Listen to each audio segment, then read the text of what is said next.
आपने बहुत ही अच्छी समाज के में जिस तरीके से हो रहा है उसके ऊपर आपने अपने वक्तव्य रखे। मैं अगला वक्ता के रूप में कृति चौधरी जी को बुलाना चाहूंगा। वे जो है उदारीकरण, निजीकरण एवं वैश्वीकरण के ऊपर अपने बात रखेंगे। वे आए और अपना उद्बोधन करे।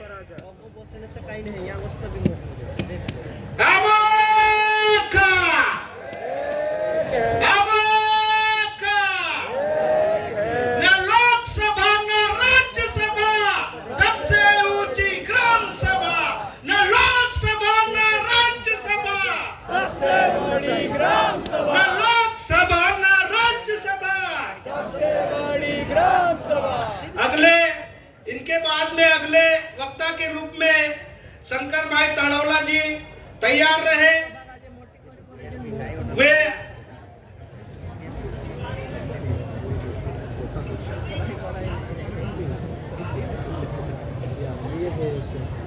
जोहार। मंच पर उपस्थित सभी महानुभाव, बोलने से पहले ही समय लिमिट दे दी गई है तो मैं लंबी बात नहीं, बहुत छोटी नहीं टूकी बात रखूंगी।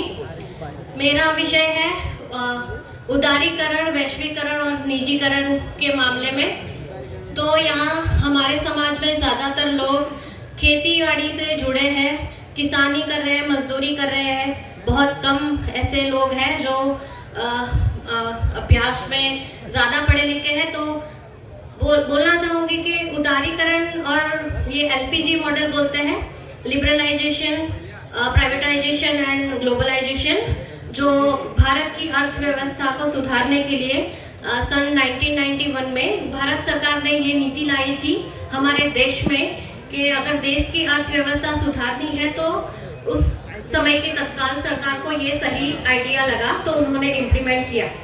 लेकिन आज 2026 में हम उसकी असर खास करके आदिवासी महिलाओं और बच्चों पर देखेंगे। लेकिन उदारीकरण क्या है, तो पहले कैसा था कि कुछ भी फैक्ट्री या कोई चीज़ ऑन करनी होती थी तो सरकार की परमिशन और बहुत सारा लाइसेंस लगता था। तो सरकार ने उस नीति को उदार किया, थोड़े कड़क नियम थे वो कम किए ताकि हर कोई इस चीज़ को उदार नीति का फायदा उठा सके। दूसरा था पूंजीवाद, मतलब कि प्राइवेटाइजेशन। तो सरकार को जीडीपी बढ़ानी थी और प्राइवेट कंपनियों को ऑनरशिप देनी थी ताकि देश की अर्थव्यवस्था ठीक हो सके। तो उस वजह से प्राइवेटाइजेशन जो मालिकाना हक देता है किसी भी आदमी को, वो इम्प्लीमेंट किया। और तीसरा है वैश्वीकरण, ग्लोबलाइजेशन। तो पहले था कि भारत की चीज़ें बाहर के मार्केट में बेचनी इतना संभव नहीं था और बाहर की चीज़ें भारत में खरीदनी भी इतना संभव नहीं था। तो ग्लोबलाइजेशन मतलब दुनिया का बाजार है, पूरी दुनिया एक मंच पे बाजार बन जाती है। लेकिन इसका बहुत आईटी सेक्टर और बहुत दूसरे सेक्टर में अच्छा प्रभाव रहा, लेकिन ज़्यादा से ज़्यादा इसका नुकसान जो हुआ है हम आदिवासियों को और गरीब किसानों को हुआ है। क्योंकि हमारा समाज, आंकड़ों पे मैं बात करूंगी कि पूरे देश में सिर्फ 0.1% मतलब मात्र 0.1% लोग हमारे लैंड ओन करते हैं, यानी कि हमारे पास इतनी ही ज़मीन है। आप सोचिए पूरे भारत देश में से, हम में से, पूरे हमारे समाज में से सबकी मिला के, आपकी मेरी सबकी मिला के यहाँ पे बैठे हैं, सबकी मिला के ज़मीन भी पूरी 1% नहीं हो रही है। तो ये हमारी स्थिति है।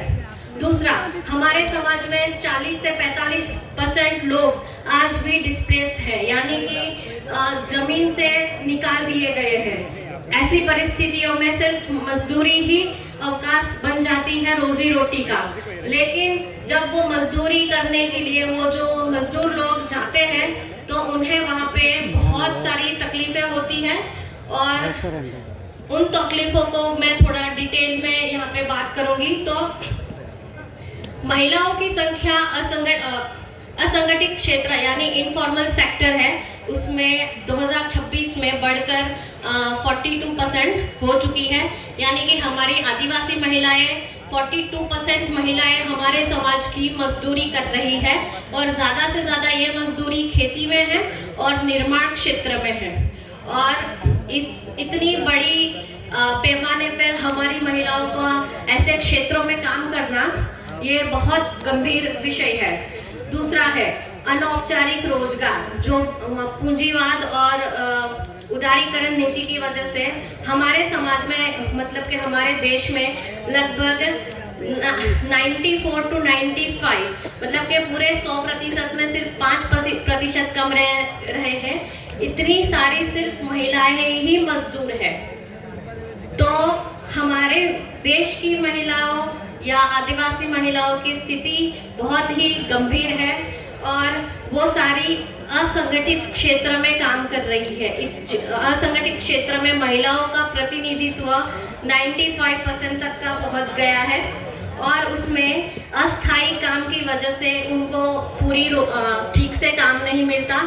निजीकरण के नतीजे में हायर एंड फायर की सिस्टम है, मतलब हायर करो और जब काम खत्म हो तो फायर कर दो, मतलब कि काम की गारंटी नहीं है। और काम की गारंटी आज है कल नहीं है, और बीच में ठेकेदार है, तो डायरेक्ट हमको मजदूरी नहीं मिल रही है, बीच में ठेकेदार को रखना पड़ता है। और उस वजह से महिलाओं में और एक समस्या बहुत बड़ी है कि दाम जो मिलता है मजदूरी का, वो भी पुरुषों से 30 से लेकर कई कामों में 50% दाम पुरुष की तुलना में महिला को कम मिलता है। यानी कि 8 घंटे 9 घंटे मजदूरी करो, लेकिन पुरुष की तुलना में अगर किसी को 300 मिल रहे हैं दिन के, तो महिला को सिर्फ 150 मिलेंगे। वो भी पूरा इतना ही घंटा श्रम का काम करेगी। लेकिन आज भी फॉर्मल सेक्टर हो, इनफॉर्मल सेक्टर हो, या हमारे समाज में किसी काम मजदूरी जाती है महिला, तो बहुत से क्षेत्रों में, ज़्यादातर 80 से 90% क्षेत्रों में आज भी महिलाओं को कम वेतन मिल रहा है। ऊपर से अस्थायी काम है और वेतन में भी भारी अंतर है। और यहाँ ज़्यादा से ज़्यादा महिलाएं जो निर्माण क्षेत्र में, कंस्ट्रक्शन साइट पे काम करती है, वहाँ पे बेसिक सुविधाएं नहीं हैं, बाथरूम जाने की, पानी की, लाइट की। और ऐसे स्थिति में उन पे यौन शोषण की संभावनाएं भी बहुत है, बहुत सी महिला पीड़ित है, लेकिन लिटरेसी और साक्षरता नहीं है। इस वजह से वो अपना हक अधिकार या खुद की सुरक्षा की बात नहीं रख पाती है। तो इसमें महिलाओं की स्थिति यहाँ तक है। और इससे भी एक बहुत गंभीर मुद्दा है जो पूंजीवाद से और उदारीकरण से हमारे समझ में आया है कि सामाजिक असुरक्षा भी है। यानी कि बहुत सारी खेत मजदूर महिला है या निर्माण क्षेत्र में महिला है, अगर वो गर्भवती होती है या गर्भवती होना चाहती है, तो उनके जो ठेकेदार होते हैं वो उनको परमिशन नहीं देते, क्योंकि अगर वो प्रेग्नेंट हुई तो उनको काम करने नहीं मिलेगा।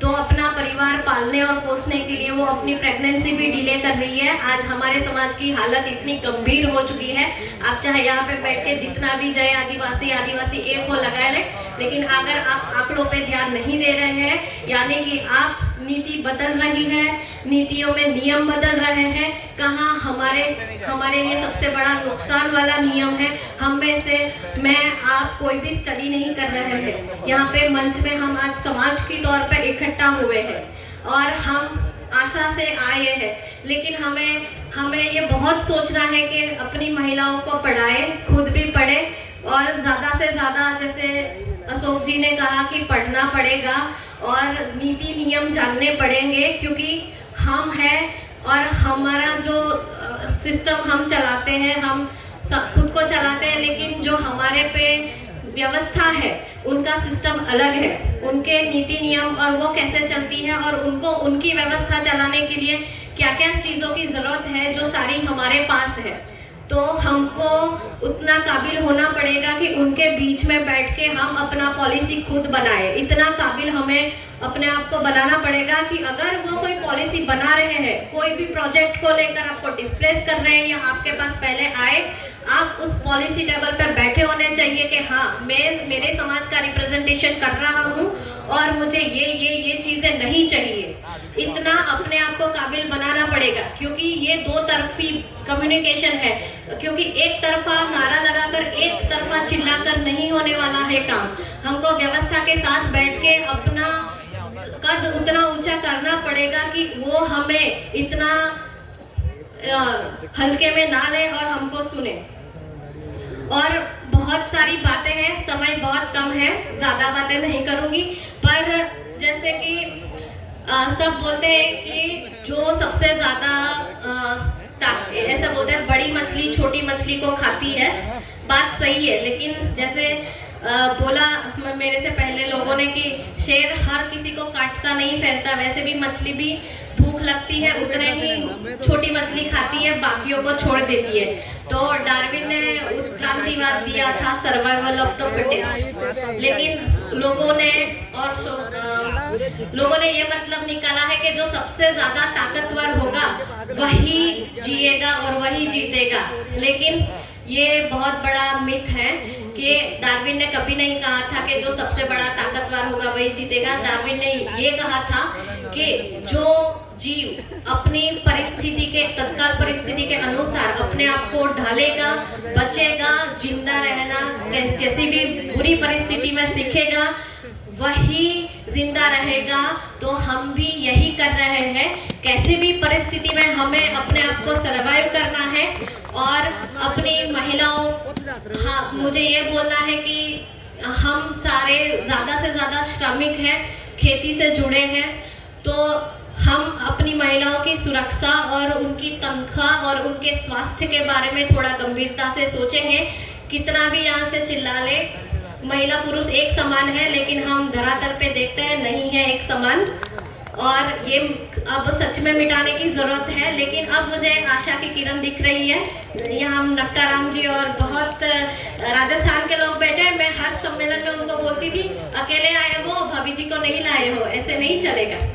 10 साल लगे पर नक्टा जी 2026 में भाभी जी को लेकर आए हैं और दूसरे राजस्थान के साथियां भी लेकर आए हैं। तो मुझे बहुत आशा लग रही है कि नहीं, अब सच में बदलाव आएगा। और मैं गंभीर इसलिए हूँ क्योंकि जोश में होश नहीं खोने हैं, थोड़ा दिमाग लगाकर काम करना है। और यही के ग्लोबलाइजेशन में हमारा यही है कि सब गिने चुने लोगों की संपत्ति नहीं है, ये पूरे प्रकृति ने सबको दिया है। और अगर हमें हमारा हक नहीं मिल रहा है तो निवाला छीन के भी खाना सीखना पड़ेगा। जोहार।